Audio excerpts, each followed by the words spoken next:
প্রিয় শিক্ষার্থীবৃন্দ, শুভেচ্ছা। করোনাকালে ব্রাহ্মণবাড়িয়া সরকারি কলেজের অনলাইন পাঠদান কার্যক্রমে তোমাদের স্বাগত জানাচ্ছি। আমাদের আজকের পাঠদানের বিষয় একাদশ ও দ্বাদশ শ্রেণীর ইসলামের ইতিহাস ও সংস্কৃতি প্রথম পত্রের পঞ্চম অধ্যায় থেকে নির্ধারণ করা হয়েছে। তবে সম্মান প্রথম বর্ষ ও স্নাতক প্রথম বর্ষের ছাত্রছাত্রীরা এর থেকে সমানভাবে উপকৃত হতে পারবে। সুপ্রিয় ছাত্রছাত্রী, তোমাদের সকলের প্রতি শুভকামনা জানিয়ে শুরু করছি আজকের পাঠ পরিক্রমা। পাঠ উপস্থাপনায় আছি আমি মোহাম্মদ মিজানুর রহমান, সহযোগী অধ্যাপক, ইসলামের ইতিহাস ও সংস্কৃতি, ব্রাহ্মণবাড়িয়া সরকারি কলেজ। শুরুতেই জেনে নেই বিগত ক্লাসের পাঠ পর্যালোচনা। আমাদের বিগত ক্লাসের পাঠ শিরোনাম ছিল সেলজুক বংশের অভ্যুদয়, উত্থান, অবদান ও পতন। এই অধিবেশন শেষে তোমরা সেলজুক বংশের অভ্যুদয়, তুগরিল বেগ, আলপ আরসলান, মালিক শাহ, তার শাসন সংস্কার, খাজা হাসান নিজামুল মুলক, গুপ্ত ঘাতক সম্প্রদায়, পরবর্তী সেলজুকগণের পতন, সেলজুকগণের অবদান সম্পর্কে আশা করি বিশদভাবে জানতে পেরেছ। আমাদের আজকের পাঠ শিরোনাম ক্রুসেড, কারণ, উদ্দেশ্য ও গতি।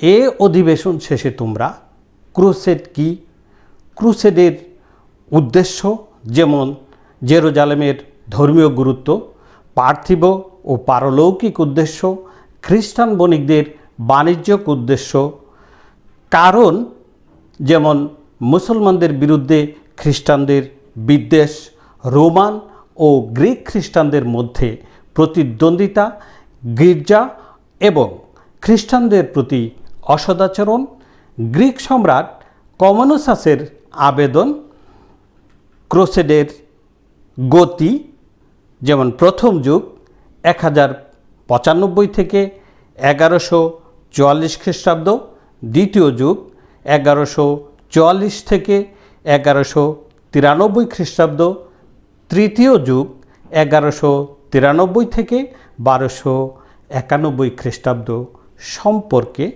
ব্যাখ্যা, বর্ণনা ও বিশ্লেষণ করতে পারবে। সুপ্রিয় ছাত্রছাত্রী, মুসলমানদের ইতিহাসের তথা বিশ্ব ইতিহাসের এক অবিস্মরণীয় অধ্যায় ক্রুসেড। এখন আমরা আলোচনা করার চেষ্টা করব সেই ক্রুসেডের কারণ ও গতি। প্রথমে জেনে নেই ক্রুসেড কি। ক্রুসেড বলতে কি বোঝা যায়? ক্রুসেড শব্দের আভিধানিক অর্থ ধর্মযুদ্ধ। জেরুজালেম মুসলমান, খ্রিস্টান ও ইহুদি ধর্মাবলম্বীদের নিকট সমভাবে পুণ্যভূমি হিসেবে পরিগণিত হয়ে আসছে। খলিফা উমরের খেলাফতে জেরুজালেম মুসলমানদের অধিকারে আসে। সে সময় হতে খ্রিস্টানরা বিভিন্ন প্রকার সুযোগ সুবিধা ভোগ করে আসছিল, তথাপিও তারা মুসলমানদের আধিপত্য সহ্য করতে পারেনি। এই জেরুজালেমকে মুসলমানদের নিকট হতে উদ্ধার করার জন্য ইউরোপীয় খ্রিস্টানগণ এবং প্রাচ্যের মুসলমানদের মধ্যে একাদশ শতাব্দীর শেষ ভাগ হতে ত্রয়োদশ শতাব্দীর শেষ ভাগ পর্যন্ত যে ভয়াবহ যুদ্ধ সংঘটিত হয়েছিল, ইতিহাসে তা ক্রুসেড বা ধর্মযুদ্ধ নামে পরিচিত। ঈর্ষাপরায়ণ খ্রিস্টানগণ ধর্মের দোহাই দিয়ে মুসলমানদের বিরুদ্ধে ঘৃণ্যভাবে অস্ত্র ধারণ করেছিল। এজন্য একে ধর্মযুদ্ধ বলা হয়।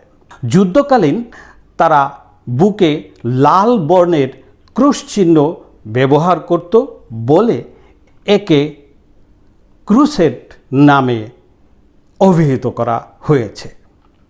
তাহলে আমরা এখন জানার চেষ্টা করি ক্রুসেডের উদ্দেশ্য কী ছিল। উদ্দেশ্য বিচারে ধর্মীয়, রাজনৈতিক, বাণিজ্যিক, মনস্তাত্ত্বিক প্রভৃত নানাবিধ কারণ ও উদ্দেশ্যে এবং ব্যক্তিগত স্বার্থসিদ্ধির উদ্দেশ্যেও এই নৃশংস ক্রুসেড সংঘটিত হয়েছিল। প্রথমেই আমরা উদ্দেশ্যগুলি বিশ্লেষণ করার চেষ্টা করছি। জেরুজালেমের ধর্মীয় উদ্দেশ্য। হজরত উমরের শাসনকালে 634 খ্রিস্টাব্দে আমর ইবনে আল আস সর্বপ্রথম খ্রিস্টানদের নিকট হতে প্যালেস্টাইন অধিকার করেন। জেরুজালেম যীশুখ্রিস্টের জন্মভূমি, মহানবী হজরত মুহাম্মদ সাল্লাল্লাহু আলাইহি ইসলামের মেরাজ গমনের স্থান এবং মুসা ও দাউদ আলাইহিস সালামের বহুল স্মৃতি বিজড়িত স্থান। কাজেই জেরুজালেম নগরী খ্রিস্টান, মুসলমান ও ইহুদি এই তিন সম্প্রদায়ের নিকট সমভাবে পবিত্র। মুসলিম শাসন প্রতিষ্ঠিত হবার পর জেরুজালেমের খ্রিস্টানগণ পূর্ণ ধর্মীয় ও রাজনৈতিক স্বাধীনতা সহ বিভিন্ন সুযোগ সুবিধা ভোগ করে আসছিল। বাইরের খ্রিস্টানগণও অবাধে প্যালেস্টাইনে প্রবেশের অনুমতি লাভ করত। দেশের সর্বত্র খ্রিস্টান মঠ ও গির্জা বিদ্যমান ছিল। এ সত্ত্বেও জেরুজালেমে মুসলমানদের অবস্থানকে খ্রিস্টানগণ বরদাস্ত করতে পারত না। ঐতিহাসিক স্যার সৈয়দ আমির আলী বলেন, ধর্মান্ধতাই ছিল ক্রুসেডের অন্যতম প্রধান কারণ। কিন্তু এর সাথে অন্যান্য কারণগুলিও জড়িত ছিল, যেমন নতুন রাজ্য জয়ের স্পৃহা, ধন সম্পদ লাভের লোভ, ধর্মযুদ্ধের সময় খ্রিস্টান ধর্মযাজক কর্তৃক ক্রুসেডারদের কর এবং ঋণ হতে অব্যাহতি প্রদান, এ সমস্ত পার্থিব সুযোগ সুবিধার সাথে মিলিত হয়েছিল। যুদ্ধে প্রাণদানকারীদের প্রতি পাপ মুক্তি এবং স্বর্গ লাভের আশ্বাস। অন্যদিকে মুসলমানগণও বেহেশত লাভের আশায় যুদ্ধে অংশগ্রহণ করেছিল। তাই মিডল ইস্ট নামক গ্রন্থের প্রণেতা হাল্লাম বলেন, সংক্রমিক ধর্মোন্মাদনা সৃষ্টির অনুকূলে সর্বপ্রকার উপায় অবলম্বন করা হয়েছিল। ইসলামের আবির্ভাবের পূর্বে রোমান ও গ্রিকগণ তাদের বিশাল সাম্রাজ্য এবং উন্নত শিক্ষা সংস্কৃতির জন্য গর্ববোধ করত এবং অন্য সব মানব জাতিকে হেয় প্রতিপন্ন করত। কিন্তু নবম ও দশম শতাব্দীতে মুসলমানগণ একটি বিশাল সাম্রাজ্য গঠন করে এবং এক উন্নত মানের কৃষ্টি ও সভ্যতার অধিকারী হলে খ্রিস্টান জগতের কাছে তা দৃষ্টিকটু মনে হয়েছিল। তাই খ্রিস্টানগণ ইসলামের গৌরব মুছে ফেলার জন্যে এবং মুসলিম সাম্রাজ্যের ধ্বংস সাধনের উদ্দেশ্যে বদ্ধপরিকর হয়। দশম শতাব্দী হতে ভূমধ্যসাগরীয় অঞ্চলের ব্যবসা বাণিজ্য মুসলমানদের নিয়ন্ত্রণে থাকায় দক্ষিণ ইউরোপের খ্রিস্টান সম্প্রদায় এবং জেনোয়েসিস, পিসান, ভেনেশিয়ান প্রমুখ ইতালীয় বণিক সম্প্রদায়ের ব্যবসার অসুবিধা হচ্ছিল। ফলে ইউরোপে অর্থনৈতিক সংকট দেখা দেয়। তারা রুদ্ধ বাণিজ্য দ্বার উন্মুক্ত করার আশায় যুদ্ধে যোগদানে ক্রুসেডারদেরকে বাণিজ্য জাহাজ দ্বারা ভূমধ্যসাগর পাড়ি দেওয়ার ব্যবস্থা করে এবং অর্থ সাহায্য করে ক্রুসেডে ইন্ধন জুগিয়েছিলেন। ইউরোপের সামন্ত প্রথায় বিস্ময় পরিণতি ও বিস্ময় ফল ক্রুসেডের অন্যতম কারণ। তৎকালে ইউরোপের সামন্ত প্রথা জনসাধারণের নিকট অসহনীয় হয়ে উঠেছিল।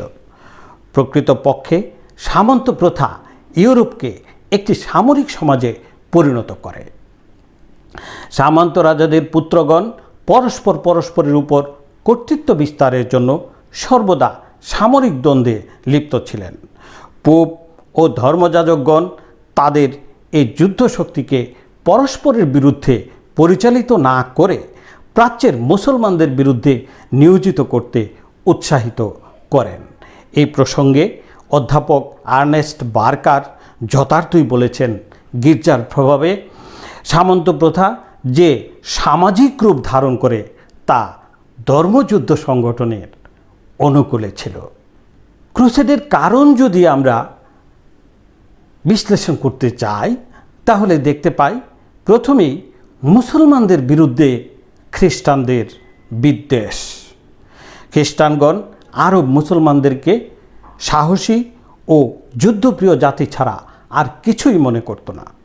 রোমান ও গ্রিকগণ তাদের বিশাল সাম্রাজ্য এবং উন্নত শিক্ষা ও সংস্কৃতির জন্য গর্ববোধ করত। নবম ও দশম শতাব্দীতে মুসলমানগণ একটি বিশাল সাম্রাজ্য গঠন করে এক উন্নত মানের খ্রিস্টীয় সভ্যতার অধিকারী হলে খ্রিস্টান জগতের নিকট তা অসহনীয় হয়ে ওঠে। ইসলামের গৌরব ম্লান করা এবং মুসলিম সাম্রাজ্যের ধ্বংস সাধনের উদ্দেশ্যে খ্রিস্টানগণ মুসলমানদের সাথে সংঘর্ষে লিপ্ত হয়েছিল। একাদশ শতাব্দীতে খ্রিস্টীয় রোমান গির্জা এবং গ্রিক গির্জার মধ্যে প্রাধান্য বিস্তার নিয়ে দ্বন্দ্বযুদ্ধ শুরু হয়। পাশ্চাত্য ক্রুসেডারদের উদ্দেশ্য ছিল গ্রিক গির্জার শক্তি খর্ব করা।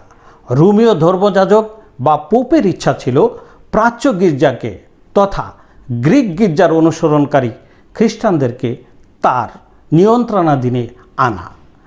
রোমীয় খ্রিস্টানগণ গ্রিক খ্রিস্টানদেরকে নাস্তিক এবং অধার্মিক বলে মনে করত। রোমীয় ধর্মগুরু পোপ স্বীয় উদ্দেশ্য চরিতার্থ করার জন্যে মুসলমানদের বিরুদ্ধে ইউরোপীয় খ্রিস্টানদের ক্রুসেডের অনুপ্রেরণা দান করেন। মিশরের ফাতিমি খলিফা আল হাকিম 1009 খ্রিস্টাব্দে জেরুজালেমের কয়েকটি গির্জা ধ্বংস করেন। প্রাচ্যের সেলজুক তুর্কিগণ জেরুজালেমে আগমনকারী খ্রিস্টান তীর্থযাত্রীগণকে সহৃদয়তার সাথে দেখতে পারতেন না। ফলে ইউরোপীয় খ্রিস্টানদের ক্রোধবহ্নি এত অধিক হয়েছিল যে তারা মুসলমানদের হাত হতে যীশুখ্রিস্টের জন্মভূমি জেরুজালেম উদ্ধার করতে তৎপর হয়ে ওঠে। ক্রুসেডের প্রত্যক্ষ কারণ ছিল গ্রিক সম্রাট আলেকেসাস কমনেসাসের আবেদন। একাদশ শতাব্দীর শেষ ভাগে সেলজুক তুর্কিগণ গ্রিকদের রাজধানী কনস্টান্টিনোপলের প্রান্ত দেশে উপনীত হলে গ্রিকগণ আতঙ্কিত হয়ে ওঠে। 1094 খ্রিস্টাব্দে গ্রিক রাজ আলেকাসাস কমনেসাস পোপ দ্বিতীয় আরবানের নিকট এশিয়া মাইনর পুনরুদ্ধারের আবেদন করেন। উভয় গির্জার উপর প্রাধান্য বিস্তারের এটাই ছিল পোপের বহুল প্রত্যাশিত সুযোগ।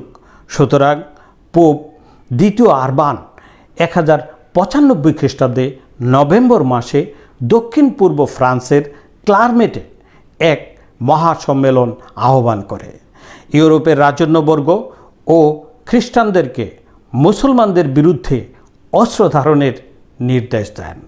এভাবে ক্রুসেড বা ধর্মযুদ্ধের সূত্রপাত ঘটে। ক্রুসেডের গতি সম্পর্কে আমরা যদি বিশ্লেষণ করতে চাই, আমরা দেখেছি যে 8টি বড় রকমের ক্রুসেড সংগঠিত হয়েছিল। ঐতিহাসিকগণ সমগ্র ক্রুসেডকে 3টি যুগে বিভক্ত করেছেন। প্রথম যুগ 1095 খ্রিস্টাব্দ থেকে 1144 খ্রিস্টাব্দ পর্যন্ত স্থায়ী হয়েছিল। এই সময় ক্রুসেডারগণ মুসলিম ভূখণ্ডের উপর ঝাঁপিয়ে পড়ে এবং আতাবেক জঙ্গির এডিসা পুনরুদ্ধার পর্যন্ত প্রথম যুগ ক্রুসেড স্থায়ী হয়। দ্বিতীয় যুগ 1144 খ্রিস্টাব্দ থেকে 1193 খ্রিস্টাব্দ পর্যন্ত, অর্থাৎ ইমামউদ্দিন জঙ্গির শাসনকাল হতে সালাউদ্দিনের শাসনকাল পর্যন্ত। তৃতীয় যুগ 1193 খ্রিস্টাব্দ থেকে 1291 খ্রিস্টাব্দ পর্যন্ত। এ যুগে খ্রিস্টানদের মধ্যে কয়েকটি গৃহযুদ্ধ সংগঠিত হয়েছিল এবং সিরিয়া ও প্যালেস্টাইন হতে ক্রুসেডারগণের আধিপত্য বিলুপ্ত হয়েছিল। সুপ্রিয় ছাত্রছাত্রী, এতক্ষণ আমরা পৃথিবীর ইতিহাসে সবচেয়ে দুঃখজনক এবং সবচেয়ে আলোড়ন সৃষ্টিকারী ঘটনা প্রবাহ ক্রুসেড নিয়ে তোমাদের সামনে আলোচনা করলাম। আমরা এতক্ষণ ক্রুসেডের উদ্দেশ্য, কারণ এবং গতি বা পর্যায় নিয়ে তোমাদের সাথে বিশদভাবে আলোচনা করেছি। আশা করি তোমরা বিস্তারিত জানতে পেরেছ। তাহলে আজকে এখানেই শেষ করছি। আশা করছি দেখা হবে আগামী কোনো ক্লাসে। ততক্ষণ পর্যন্ত তোমরা সুস্থ থাকো, নিরাপদ থাকো। সকলের প্রতি নিরন্তর শুভেচ্ছা।